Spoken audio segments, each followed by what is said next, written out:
Biden campaign, the White House, Democratic leaders, press people, those who've known Joe Biden for a long time, family members all said last week, this coming week is when it's going to get really ugly because there's going to be mass defections. There are going to be letters. Democrats are going to come out by the dozens and speak out against Joe Biden. We're taking this day by day by day.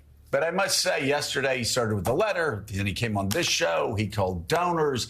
I do think by the end of the day, the White House had to be thinking, all right, we stopped the dam from breaking. There are like 8 or 9 defections in the House. The Senate's still kind of grumbling. But day one, they seem to at least hold serve, so to speak. Yeah, I spoke to several people yesterday who said they kind of wished he had done what he did yesterday, starting on your show and with the letter to Congress, reach out to donors earlier. My reporting is that the president himself was pretty rocked by that debate performance, and it took time for him to recognize what he needed to do. I don't know that we can say the dam has totally held or will completely hold permanently. There are certainly a lot of people who are allies of the president's and supporters of the president's who still have questions about his long-term capability of prosecuting this race in a way that would give the Democrats the maximum chance of beating Donald Trump in November. And I don't think those questions have necessarily stopped. I've spoken to some people up on Capitol Hill who don't love the comments about the elites and a slightly dismissive tone, as they would characterize it from the campaign, about members of Congress. But I think everybody still wants reassurance that Joe Biden is the best Democrat to run against Donald Trump. And that's the bottom line. I mean, it's very messy, right? If you've been hearing this, it's messy. I loved your characterization of this as therapy. This is cheap therapy, if everyone would like to listen. But it's messy. And I'm not sure that we are in a position where we can say it is absolutely clear that Joe Biden is going to be still the Democratic nominee, or that Democrats are necessarily happy. Right. It's not just elites. I mean, we've had these polls for months and months and months showing that the American public has concerns about his age. I'm here in Europe. European allies have concerns about his age. But he did yesterday what a lot of Democrats had been asking him to do. Right. Yeah. And by the way, speaking of Europe, just for your reading list this morning at home, folks, the New York Times has a great column on how what happened in France on Sunday was nothing short of shocking.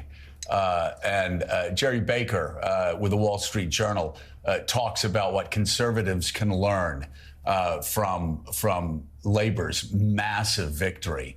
And so two really good articles, and we'll be talking to Candy about that a little bit later on. And I will say, Gene Robinson, survival is one thing. Stopping an autocrat from becoming president of the United States and upending 240 years of constitutional norms is quite another. And I will say, again, taking a lot of calls, took a lot of calls from angry Democrats. Now, they were donors. They were elites, what Joe Biden would rightly call elites. And by the way, that is a perfect positioning for Joe Biden. If you've been in politics 54 years and you're 81 years old and you've been a politician since you were 29 and you can run a campaign against elites, come on. Take that, baby. Like, that's a great thing. But that said, there are some really angry people. We'll read an op-ed from Ari Emanuel, who wrote something in The Economist, who just came straight out and said he was lied to. He was lied to by the Biden people. He was lied to by Jeffrey Katzenberg. He was lied to by everybody. And Hollywood raised $30 million for Joe Biden. So there is anger out there. The New York Times editorial page once again saying, step down, Mr. President. We'll read from that.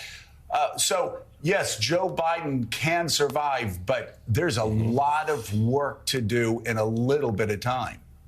Yeah, there is an awful lot of work to do. I mean, you're right that the idea of Joe Biden, who's been, a major political figure for his entire life, running against the Democratic Party establishment is, I think the technical term is malarkey.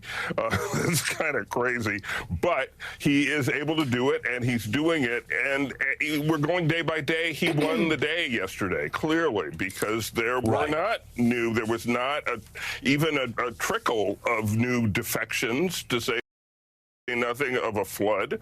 The dam did not break, and so it held, and he gets to fight another day, and he probably gets a bit of a respite. He's got the NATO summit going on the next 3 days. It's hard for me to imagine a lot of Democrats really relishing the idea of attacking the sitting president while he's doing a NATO summit, while he's conducting foreign policy. Exactly.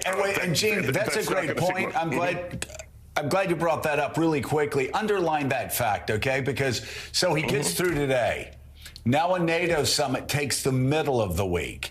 There is no way anybody is going to undermine the president in their own party while he is meeting with NATO leaders about the future of freedom in Europe. So maybe that has bought him two and a half more days. Exactly. That brings him to the press conference he's scheduled on Thursday, at which he needs to perform well. He needs to perform a whole lot better than he did in that debate. That will not be enough for all the people who say it's time for Joe Biden to withdraw, to step aside, perhaps for Kamala Harris, perhaps for some sort of more open process involving delegates. It won't be enough, but it will be enough for some. And again, it'll buy him more time. And he just reminded everybody with that letter and his appearance on Morning Joe yesterday morning that he does hold the cards here. I mean, this is his decision. He holds all of them, and so if you're going to get him out, you're going to have to push. You're going to have to convince. You're going to have to push. But he's going to have to make the decision, and his decision right now is he's in the race to stay. Yeah. Well, I mean, Joe Biden, before all of this happened, was 81 years old, and people had concerns about his age. And he's still 81 years old. And people have concerns about his age no matter what he does. Before the debate, Donald Trump was crazy. He had dictator-type tendencies. To quote the president, he's a pathological liar. He's a fraud, a proven fraud, a bigot. I mean, all those things are still the same today. And yet we're spending all of this time. It's got to be frustrating for those who actually believe in this race and believe that there are two clear choices here, to hear this conversation going on and on. Having said that, following his letter yesterday to congressional Democrats in which he forcefully affirmed he is staying in the race, and his call-in interview with us here on Morning Joe, President Biden then looked to reassuring donors. In a call with the Biden Victory Fund's National Finance Committee, the president thanked his biggest contributors and urged them to move past last month's debate and focus on Donald Trump instead, saying, quote, "We can't waste any more time being distracted." The president told the group he is the best person to beat Trump and that he's not going away. Biden also spent a few minutes answering questions, including what his strategy will be for the next debate. The president responded, quote, "Attack, attack, attack." Which is what Democrats want to hear. Yeah. And then there's the Congressional Hispanic Caucus, which is reaffirming its support behind President Biden, though some caucus members have either called for Biden to drop out of the race or have said they are concerned. The caucus as a whole released a statement that reads in part, quote, "We stand with President Biden and Vice President Kamala Harris. For the last year and a half, the Biden-Harris administration partnered with the Congressional Hispanic Caucus initiative to take the CHC on the road. Through that initiative, we have worked to empower Latino communities across the country. A meeting between Biden and the Congressional Hispanic Caucus is reportedly in the works, though no word yet on when it is supposed to take place. A meeting did take place last night between Biden and members of the Congressional Black Caucus. Biden spoke with the group virtually for about 20 minutes and touched on issues such as uplifting Black America and growing wealth, housing, and taxing the ultra-wealthy. Members reassured Biden they still support him amid his debate fallout. Here's how CBC Chair Congressman Stephen Horsford described the meeting. President was clear that he is in this race to win. We have one objective, and that is to win. And this president is fit and prepared to continue to serve. He's civil and he's experienced. The opposite side offers us nothing but chaos and extremism. Yes. To be clear, President Biden is our nominee. The Vice President, Kamala Harris, is his running mate. They are the team that will ensure that we move America forward, and there will be no other nominee than President Biden. And later this morning, House Democrats are set to hold a caucus-wide meeting. Here's some of what key leaders and members are saying about Biden's candidacy ahead of the gathering. I made clear publicly the day after the debate that I support President Joe Biden and the Democratic ticket.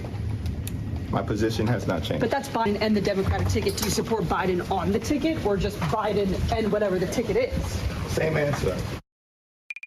Listen, we have a great president. He has a great record working with us, a great record of achievement. And I'm hopeful that he will be the next president of the United States. I had spoken to the president over the weekend. I have spoken with him extensively. He made clear then, and he has made clear since, that he is in this race. The matter is closed. He had reiterated that this morning. He has reiterated that to the public. Joe Biden is our nominee. He is not leaving this race. He is in this race, and I support him.